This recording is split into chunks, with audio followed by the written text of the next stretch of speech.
Hi ಮಕ್ಕಳೇ, ಇವತ್ತಿನ ನಮ್ಮ ಕತೆ ಚತುರ ನರಿ ಮೂರ್ಖ ಹುಲಿ.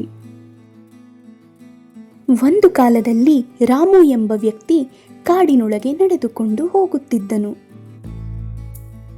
ಅಷ್ಟರಲ್ಲಿ ಅವನಿಗೆ ಯಾರೋ ಸಹಾಯ ಕೇಳುವ ಶಬ್ದ ಕೇಳಿಸಿತು.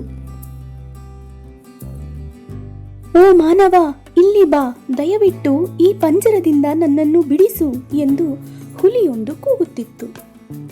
ರಾಮು ಹುಲಿಯನ್ನು ನೋಡಿ ಗಾಬರಿಗೊಂಡ. ಹೆದರಬೇಡ, ನಾನು ನಿನಗೆ ಏನೂ ತೊಂದರೆ ಮಾಡುವುದಿಲ್ಲ, ನನ್ನನ್ನು ಬಿಡಿಸು ಎಂದು ಕೇಳಿತು ಹುಲಿ.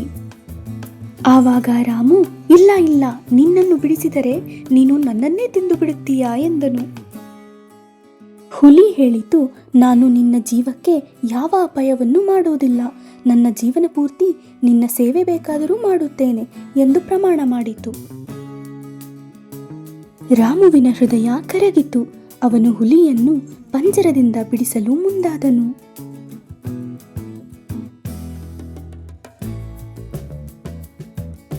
ಪಂಜರದಿಂದ ಹೊರಬಂದ ಹುಲಿ, ಅಯ್ಯೋ ಮೂರ್ಖನೇ, ಈಗ ನಿನ್ನನ್ನು ನಾನು ತಿನ್ನುತ್ತೇನೆ ಎಂದು ಮುಂದೆ ಬಂದಿತು. ರಾಮು ತುಂಬ ಭಯಪಟ್ಟು ತನ್ನ ಜೀವವನ್ನು ಉಳಿಸಿಕೊಳ್ಳಲು ಬೇಡಿಕೊಂಡನು. ಹುಲಿ ಹೇಳಿತು, ನೀನು ಇಲ್ಲೇ ಸುತ್ತಮುತ್ತ ಇರುವ ಯಾರಾದರೂ 3 ಜನರ ಅಭಿಪ್ರಾಯವನ್ನು ಕೇಳು, ಆ 3 ಜನರ ತೀರ್ಪನ್ನು ನಾನು ಒಪ್ಪುತ್ತೇನೆ. ಹಾಗೆಂದಿತು ಹುಲಿ. ಮೊದಲು ರಾಮು ಮರವನ್ನು ಕೇಳಿದನು. ಮರ ಹೇಳಿತು, ನಾನು ಎಲ್ಲರಿಗೂ ನೆರಳು ಕೊಡುತ್ತೇನೆ, ಆದರೆ ಮನುಷ್ಯರು ನನ್ನನ್ನೇ ಕತ್ತರಿಸುತ್ತಾರೆ, ಹುಲಿ ನಿನ್ನನ್ನು ತಿನ್ನುವುದೇ ಸರಿ ಎಂದಿತು. ನಂತರ ರಾಮು ಒಂದು ಎಮ್ಮೆಯನ್ನು ಕೇಳಿದನು.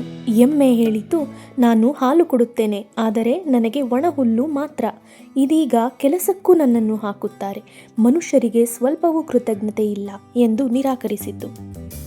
ಅಷ್ಟರಲ್ಲಿ ಅಲ್ಲಿಗೆ ಒಂದು ಚತುರ ನರಿ ಬರುತ್ತಿತ್ತು.